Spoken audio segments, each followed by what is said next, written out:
नमस्कार मित्रों, पिछले कुछ वर्षों में लाल किताब ने बहुत ही लोकप्रियता हासिल कर ली है। ये ज्योतिष की एक अनोखी किताब है। इसमें उपचारात्मक समाधान पर विशेष रूप से जोर दिया गया है। हालांकि ये उपचार आपको असामान्य लग सकते हैं, लेकिन ये बहुत महंगे नहीं है। साथ ही साथ ये उपाय अपनी प्रभावशीलता के कारण बहुत लोकप्रिय हो चुके हैं। इस वीडियो में मैं आपके साथ लाल किताब के कुछ सामान्य उपाय, समाधान और सुझाव साझा कर रहा हूं। यदि आपको इनकी जरूरत है और आप इन पर विश्वास करते हैं तो आप इन्हें अपने जीवन में अपनाने में स्वतंत्र हैं। आइए थोड़े से उपायों की चर्चा करते हैं। खाना रसोई घर में ही खाएं। आप अपना लंच, डिनर इत्यादि रसोई घर में खाएं, खास करके जब किचन में, स्टोव में आग जल रही हो। इससे राहु के दुष्प्रभाव से आप बच सकते हैं, जैसे कि कोई आकस्मिक घटना या अनावश्यक खर्चे या खर्चों में बढ़ोतरी इत्यादि। और इसके साथ ही साथ बिस्तर पे बैठ के खाना बिल्कुल ना खाएं। दूसरा उपाय है जानवरों और पक्षियों को खाना खिलाएं। यदि आप बेहतर वैवाहिक जीवन चाहते हैं तो गाय की सेवा करें और गाय को चारा खिलाएं। अच्छी वित्तीय स्थिति के लिए, यानी कि धन के लिए और फाइनेंशियल कंडीशन के लिए और बेहतर स्वास्थ्य के लिए आप कुत्ते, कौवे और मछलियों को खाना खिलाएं। इन उपायों को नियमित रूप से करने से आपके घरेलू सुख में सुधार होगा, परिवार में प्यार और मेलजोल बढ़ेगा और इसके साथ ही साथ वित्तीय स्थिति यानी कि फाइनेंशियल कंडीशन में भी सुधार होगा और छोटी छोटी बाधाएं भी जाती रहेंगी। तीसरा उपाय है घर से क्लटर को हटाएं।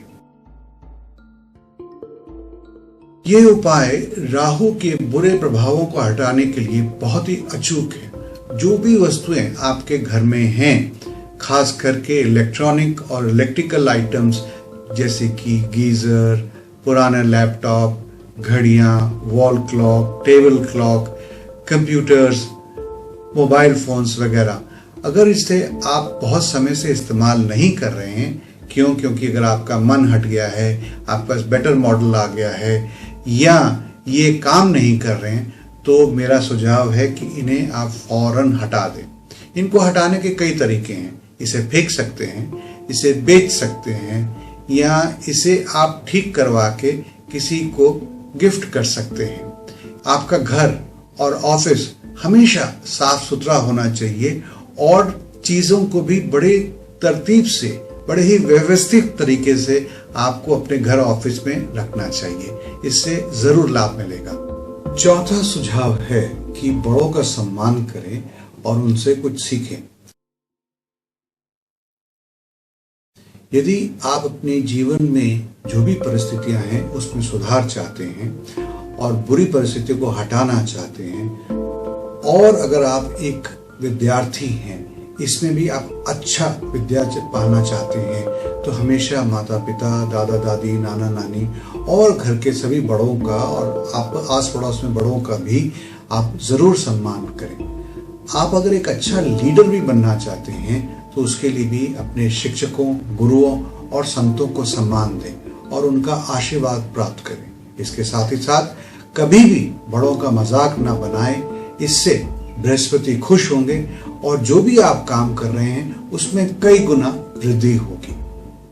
पांचवा सुझाव, कभी भी कुत्तों को तंग न करें। कई लोग आप देखेंगे कि कुत्तों पे पत्थर फेंकते हैं या उनको छड़ी से मारते हैं या उन्हें परेशान करते हैं तरह तरह तरीके से। इसके बजाय अगर आप यथासंभव कुत्तों को अगर आप खाना खिला सकते हैं तो केतु के बुरे प्रभाव से आप बचेंगे, जैसे कि जोड़ों का दर्द, मूत्र रोग इत्यादि। केतु लाल किताब में बेटे का भी प्रतीक है। छठा, बेहतर स्वास्थ्य और समृद्धि के लिए मुझसे अक्सर लोग जो परामर्श के लिए आते हैं पूछते हैं कि हम क्या करें कि हमारा स्वास्थ्य बेहतर हो और हमारे घर में सुख समृद्धि आए। तो लीजिए मैं आपको 2 छोटे छोटे पर बड़े ही इफेक्टिव उपाय बताता हूँ। रात को सोते समय आप अपने पलंग के नीचे एक बर्तन में थोड़ा सा पानी रख लें और ये बर्तन उस तरफ होना चाहिए जहां पे आपका सिर है।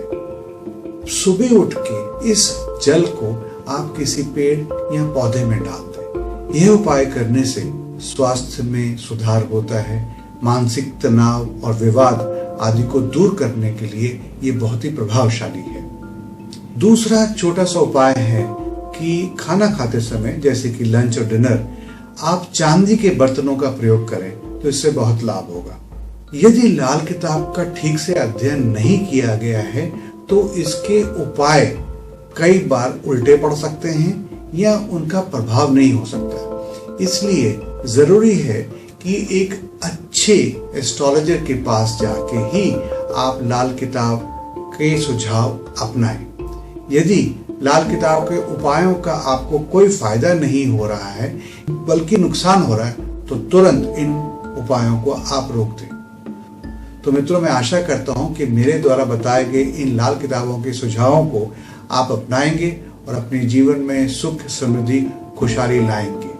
अगर आप हमसे परामर्श करना चाहते हैं तो आपका स्वागत है। आप हमें ईमेल या फोन के द्वारा संपर्क कर सकते हैं और नंबर अभी आपकी स्क्रीन पे है। यदि ये वीडियो आपको पसंद आया है तो जरूर इसको लाइक करिए, शेयर करिए और हमारे और वीडियोस देखने के लिए जरूर इस चैनल को सब्सक्राइब करें। धन्यवाद।